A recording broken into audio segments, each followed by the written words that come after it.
Let's see. You know that I don't know if you saw the DNC. I don't know if you saw the DNC thing, the convention or whatever. Oh, but did what's that president's name? Bill Clinton. Oh, did Bill Clinton sit there and drop a bomb on him, bro? Because I actually sat there and researched it when he said it, because I was like, there is no way what Bill Clinton said was true. And sure enough, right, there's like some slight caveats to it if you wanted to sit there and nitpick at like, oh, well, this is before COVID or this and that, right? But even when you adjusted for that, like the main message was the same. Man, Democrats have crushed the Republicans on job creation. Period. Hands down. It's just like all the data is there. They have crushed the Republicans on job creation. It's crazy. Bill Clinton must be crazy. Bill Clinton may very well be crazy.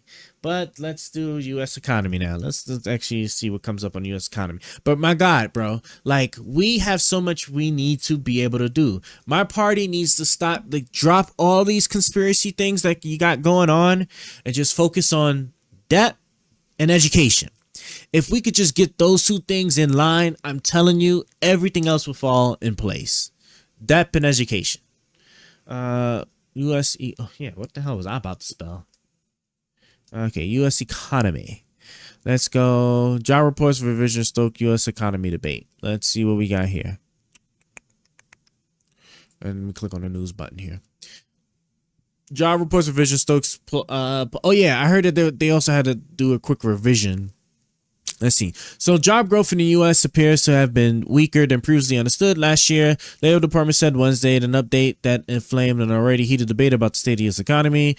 The Labor Department said its latest data suggested employers added about 818,000 fewer jobs than previously estimated over the 12 months prior to March. Wait, so over 12 months, we did 800,000 less jobs. The revision, which is preliminary, which reduced the total number of jobs created during that time by about 30% compared with previous estimates, the biggest such update since 2009. In an ordinary year, the publication of the new estimate would be marked by only the nerdiest of economic forecasters, but months before a presidential election, it quickly became a political fodder.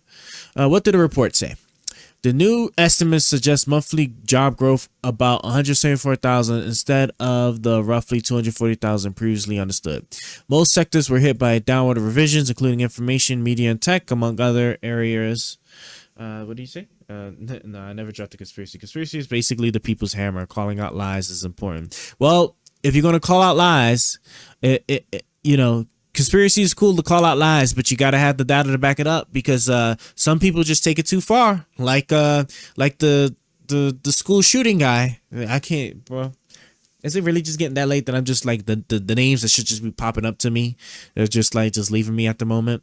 If you don't have the evidence, you shouldn't be just like even dabbling in it, right? I'm still waiting on my magneto powers, right? The COVID vaccine was supposed to give me my magneto powers, right? After getting the virus from the 5G towers, right? I was expecting it, and I still have not gotten my magneto powers. I'm sorry.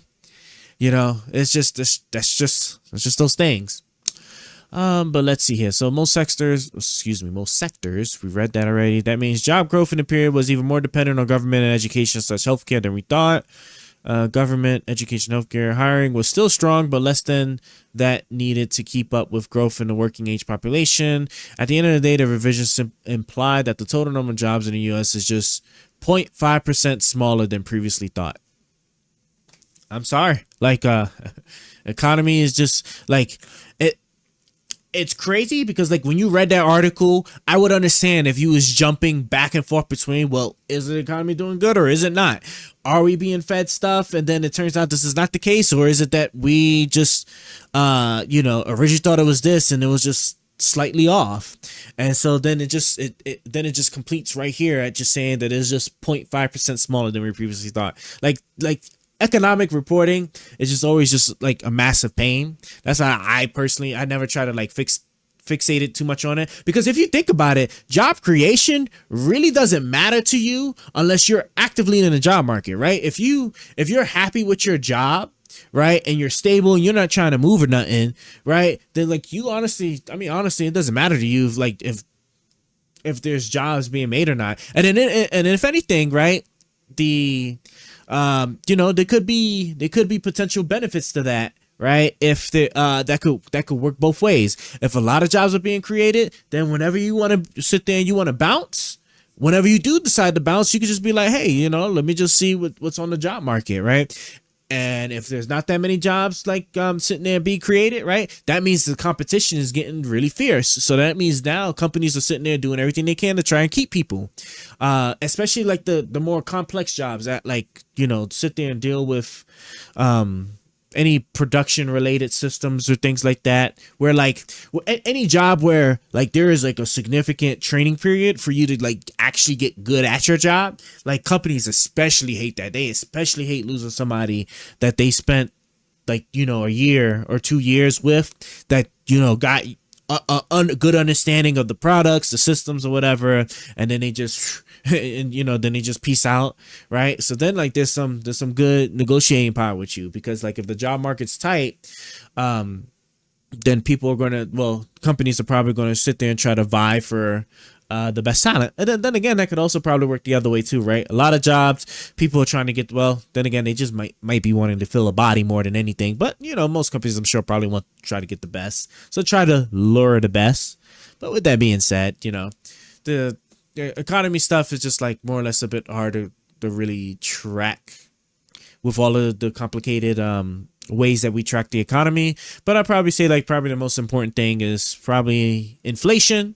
You got inflation, and then maybe wage growth, which I don't even know like how much that really actually impacts you, because for most like decent jobs, right, you already have a fixed income, a salary or whatever, and like your wage increase, it's not like they're just going to be like, okay, you know, randomly out the blue, like, you know, hey, inflation, right, this is the month we're just going to decide to just arbitrarily raise your salary a few percentage points.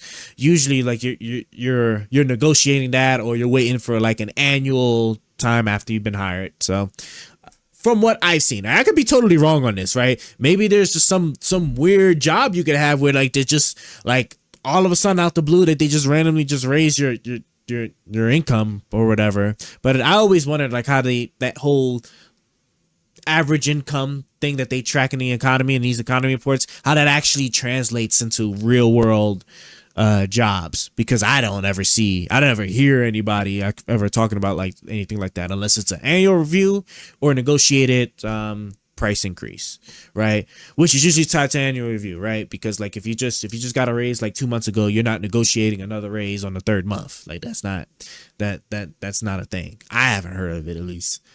But yeah, so let's us go back. So it looks like, yeah, so it's just all about the same thing, right? And this is like over a year. So from 23 to 2024.